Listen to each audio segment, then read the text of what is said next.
Apple's problem is that they still believe the only way to grow is serving caviar in a world that seems pretty content with cheese and crackers.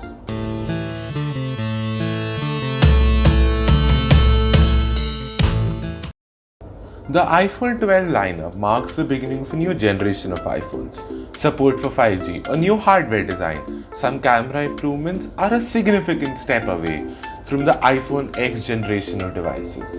But the one big difference with the iPhone 12 generation is, well, there are 4 new devices in a single lineup: the iPhone 12, the 12 mini, the 12 Pro and the 12 Pro Max. Well, for the sake of this video, I'll be only focusing on the 12 and the 12 Pro, which are also the 2 most grossing phones in the market yet.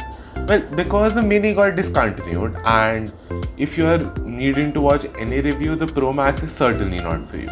More than most years, there are a lot of things that are new in the iPhone 12. Apple has loaded in the usual upgrades like a faster processor and improved camera. But that's something we have come to expect every year. In addition to all of that, there's a new design, a new OLED screen, an entirely new charging and accessory ecosystem with MagSafe, and of course, well, 5G. The iPhone 12 and 12 Pro are the exact same sizes. They both have the same design, the same display, the same insanely fast A14 Bionic chipset, the same 5G support, the same selfie wide and ultra wide cameras. The only major difference is that the Pro has a telephoto lens on the back accompanied with a LiDAR scanner. Apple rarely alters the physical design of the iPhone from generation to generation. And thus, any change, no matter how small, is typically well received with enthusiasm.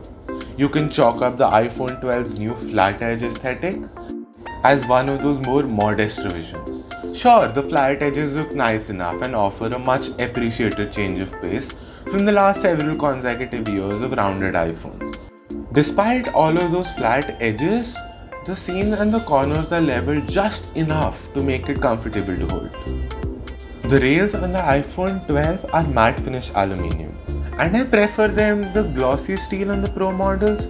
Unfortunately, the rear glass is super glossy on the 12 and is super prone to picking up fingerprints and susceptible to picking up tiny little micro aberrations as ever. Most people will put a case on their phones anyway, so no worries. But if you don't, may God help you. What's more, they improved the iPhone 12's durability in tandem with Apple's new ceramic shield material, as the rounded frames of previous iPhones actually made them more fragile. Overall, though, this design just feels more elegant and confident than the past few years of iPhones. One of the main reasons Apple was able to reduce the size of the iPhone 12 is that it has switched over to OLED screen technology. That helps reduce the bezels and also keeps them perfect all the way through the phone, while at the same time keeping the actual viewable screen the same 6.1 inches like the iPhone 11. I prefer the look of OLED to LCD because of its blacker blacks, and OLED screens also improve your battery health in general. Because unlike an LCD where a single LED powers the whole damn phone, herein there are individual LEDs that shut off when something pitch black is being displayed. That is why dark mode is preferred in OLED screens to increase your battery health. So OLED screens are much better than LCDs in general. Well, no. The iPhone 12 screen still is not perfect, and the reason will be clear to anyone who has used the recent Galaxy, Pixel, OnePlus, Vivo, Oppo, or any Android phone for that matter. As a result, animations aren't as smooth and taps and scrolls don't respond with the same immediacy on Apple's latest handset as they do on, say, the 90Hz Pixel 5 or the 120Hz S21 Ultra lineup or even the OnePlus 9 Pro. Even though the iPhone 12 is more powerful than all of these devices, it feels slower to use at times simply because the display isn't as athletic as those. And that's something Apple should surely attempt to rectify by the time iPhone 13 becomes reality or whatever they name it. Of all the new things on the iPhone 12, I think MagSafe is the most interesting. It's an entire system for attaching things to the back of the phone via magnets, wireless charger, cases, car mounts, wallets, and eventually other things like gimbals or something, well, I haven't thought of yet or hasn't been launched. This MagSafe ecosystem is yet to develop properly and establish itself, which might happen once the next few models are announced. Then we will revisit this topic at that time. Let's really touch base upon the thing that is already here, the cameras. They received hardware, software and processing upgrades. While other phones might have a standout camera feature, like the Galaxy S21 and S20 Ultras had the 100 times space zoom, the OnePlus 9 Pros have the 50 megapixel ultra-wide sensors, but that is what these iPhones lack. The 12 and the 12 Pro can still capture excellent photos and videos and deliver consistently fantastic images, unlike them, but they don't have that one single standout feature. The 12's photographic capabilities are so impressive that it's almost an insult to call it a camera phone, although the 12 megapixel resolution remains the same on the wide, ultra wide, on the 12 and the 12 Pro, and on the telephoto lens, which is only present on the 12 Pro. If you're comparing iPhone 12 models, the key thing to know is that the regular iPhone 12 and the 12 mini have the exact same camera system.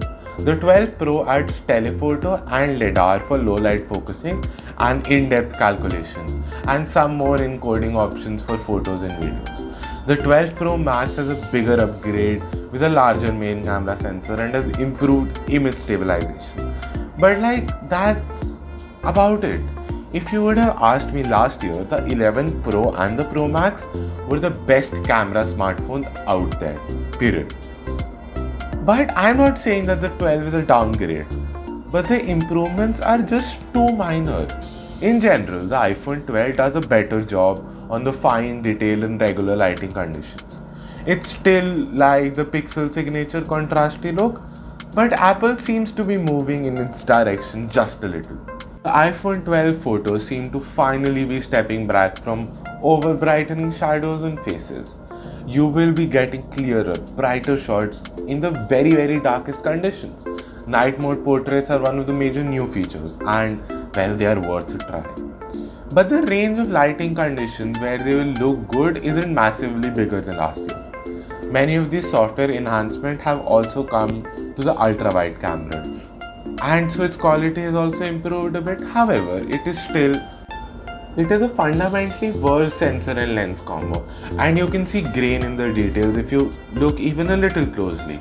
It's good for landscapes though, but that's all what I'll say.